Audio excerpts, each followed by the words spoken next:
G'day guys, welcome back to my channel. My name is Wildkard. Thank you for watching the Wildkard Rugby Show. Like, comment, and subscribe. And yes, you are here today because finally, after 4 years of blood, sweat, and tea, the English has finally won back the Calcutta Cup from Scotland. This was a home game at Twickenham, and England barely scraped a win, 16 points to 15. I think this was a pretty disappointing game, to be really frank with you. I was looking forward to this game all week, and yeah, it was really stale, to be honest. Really conservative, lots of box kicking, and to everybody's disappointment, Finn Russell missed 3 goal kicks tonight, and that was, yeah, he looked a bit off, to be honest. He was, his performances so far in the Six Nations has been pretty average, in my opinion. He was taken off the field early against Ireland, and he wasn't really looking that great before that.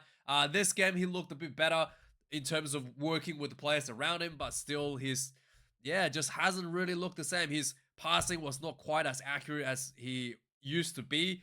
There were moments where he was really good. There were I think it's more of a consistency issue.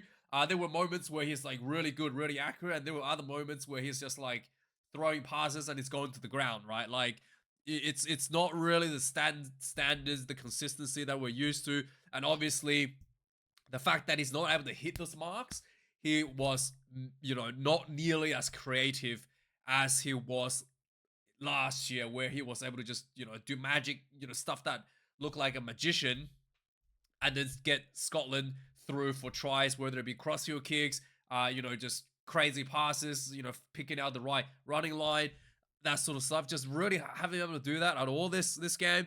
The big difference between the Scotland side and England side was actually came all down to Duhan van der Merwe. He was the only person that was consistently able to get over the advantage line, and he set up 2 tries leading in two tries, and then scored the third one. So he was pretty much the one person that won the game for Scotland in that sense.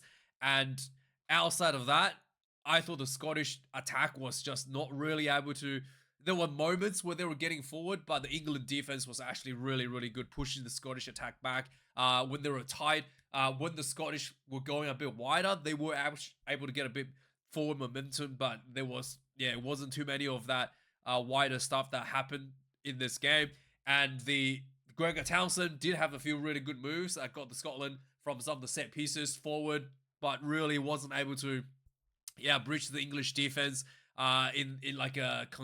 really wasn't able to breach the English defense except for the final try, I guess, where they had a little play where they made a break with what's his name, McDowell, I think, for a nice breakthrough, and then leading into the Van der Merwe try.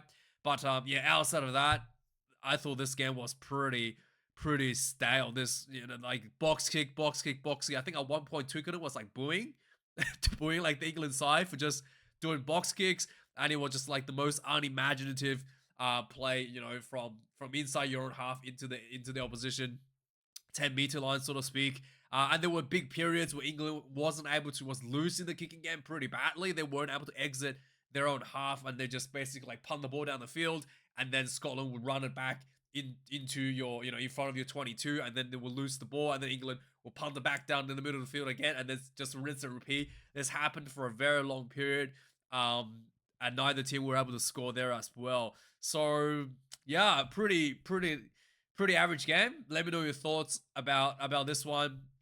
So at least if you're English, you're pretty happy to win this one by 1. I think that, all that, all that good work that was building from the French game, we didn't really see any of that from the English side.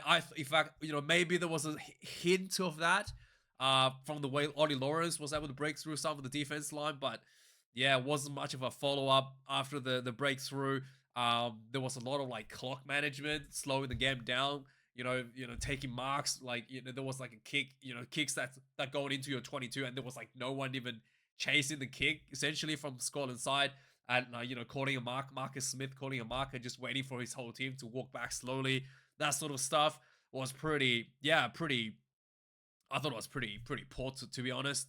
That's really unnecessary to slow the game down in those situations. And yeah, outside of that, let's have a look at the game stats of the game. 1 try to England to the 3 try to Scotland. I don't know how Scotland lost that. 520 meters around minutes to England, 323. He almost got to the point, to be honest, where England didn't really know how to win the game, but they just wanted to make sure they don't lose. And that one, they just focused on defense, and then sure enough, they managed to hang in there and hang on to that 1 point. With I think Russell missed conversions. 10 turnovers conceded against England, 18 against Scotland, 194 tackles made for England, 36 missed tackles. Not by any way, shape, or form like perfect defense there. 87 tackles only needed for Scotland, 10 missed tackles. 36 kicks in play for England, 25 for Scotland. Like I said, this was just obnoxious amount of kicking. Only slightly more kick range because they were just high balls constantly from England's side. 809 kicks from hand for kick meters and 743 for Scotland. So despite having 11 extra kicks, right, England's only slightly more in kick meters. So that just tells you the quality of those kicks are not quite that great. Lineouts wise as well, 16 lineouts for England, 22 for Scotland. There was 2 spoil lineouts against Scotland. Scrum was quite even overall. There was I think there was 1 scrum that was Ellis Genge, I think it was, that got the better of Fagerson. Yeah, there was 1 scrum he folded Fagerson in. That was the one that lost for Scotland. But other than that, it was quite even overall. Not too crazy. Penalties conceded. This is probably the big thing that got, I guess, the big positives on the England side. They conceded only 10 penalties and only 2 of them inside the Scotland half, which they could even, which was even in range for Finn Russell to take those kicks, to take a penalty if they wanted to. So it wasn't many opportunities they're given out. Scotland conceded 13 penalties. It's in Test rugby these days, you want to be less intense, a little bit more than desirable. Probably most importantly, there was 5 penalties in kicking range for England to capitalize on that. So, yeah, 100% kicking for England, 0% for Scotland. Yeah, don't know what to say. I think Russell's chances at Lions tour is looking pretty thin at the moment, to be honest. And in Test rugby, you just can't be having this sort of kicking percentage going into like the Lions. Or like, yeah, you'd rather have somebody who doesn't do any playmaking and get 100% of the goal kicks than someone that's the best playmaker in the world and have 0% conversion rate. Because Test rugby is you're just not going to be able to find those easy tries. And the defense is generally too good for you to just win by tries only in the Test arena. So yeah, especially considering the Wallabies kicker Ben Donaldson is currently literally like 100%. He's just hitting it anywhere inside your 50. It's 2 rounds in, but he's literally at 100% after having about 15 attempts so far, and he's just really something that could be the difference between winning and losing the Lions tour when it comes down to it. So let's have a recap of the game. Not too much happened. Scotland actually started off really well. Duhan van der Merwe, as always, every time he plays against England, he's always in top shape. And his entire season peaks at the game against England. So yeah, he got the ball, ran up, draw 2 players, and still able to get the ball free for the number 12 from Scotland, Tom Jordan. And Tom Jordan was able to pass infield back inside to a support runner in Ben White, who goes in for the try. He was pumped, fist pumping in the air. 5 points to 0 for Scotland. For Scotland, 8 minutes into the game, England got themselves back into some good territory. They had a line out, and this just pound against the Scotland defense. Eventually, it was just literally one pass pound, and then eventually, I think this was 12 faces, something later. Tommy Freeman, center field, ran out with speed, got the ball, crashed through for the try. 7 points to 5 for England. 90 minutes into the game, this was a bit of an interesting play from Scotland. they had the line out throws where nobody would jump, just like no one jumped line out. And there were just some good hands to Duhan van der Merwe down near the sideline. Again, he ran up, drawn 2 players, and still able to get the ball free in field to Hugh Jones, who ran through for the try, 10 points to 7. At this point, it's looking like Scotland might just run away with this game with how easily the England defense was able to bridge. But that was pretty much the end of that for Scotland. After this, it was just really, stalemate, lots of box kicks. Finn Russell's passes looking a little bit off. There was England was just like struggling to get out of their own half, and Scotland was just like running the ball, repeatedly back into the England half and not able to convert that into any points for the remainder of the first half. Second half started as well. Let's see what happened here. Second half started as second half started as well. There wasn't much happening for the most part.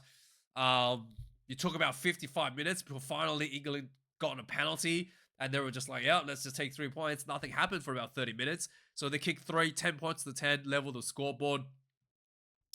67 minutes, there was interesting stuff. One of the Scotland player, I think it was number 14. What's his name? Kyle Rowe ran into one of the England player. I think it was one of the tall English players. I can't even remember who it was. But he ran in and he got a head-on-head collision. And the referee said that was not a yellow card because the small player was, like, apparently because it was smaller and it's okay for him to come in high on a tall player.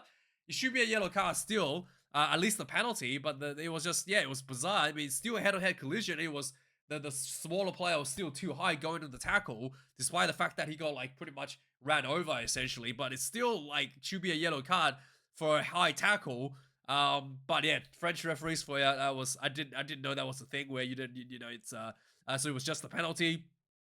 And then England kick another 3 points, 10 points to 13. 17 minutes in the game, there was not a penalty after for England. They kick another one, 16 points to 10. And finally, with the clock winding down,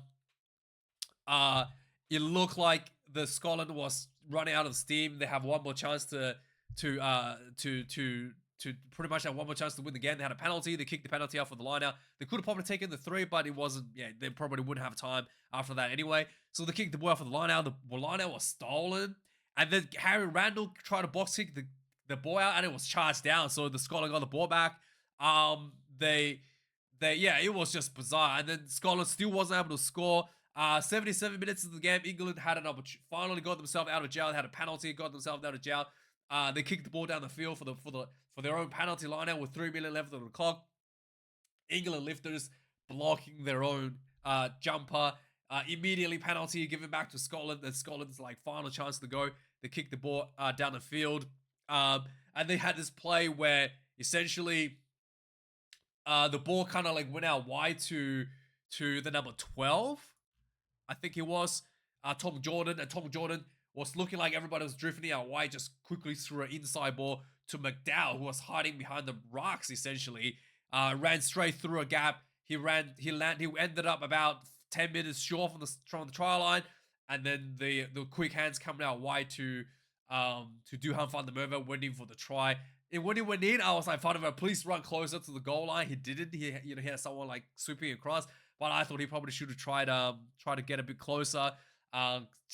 Considering Finn Russell already missed 2 kicks from pretty much the exact same spot, and then sure enough, he kicked it and he missed again. 3 misses.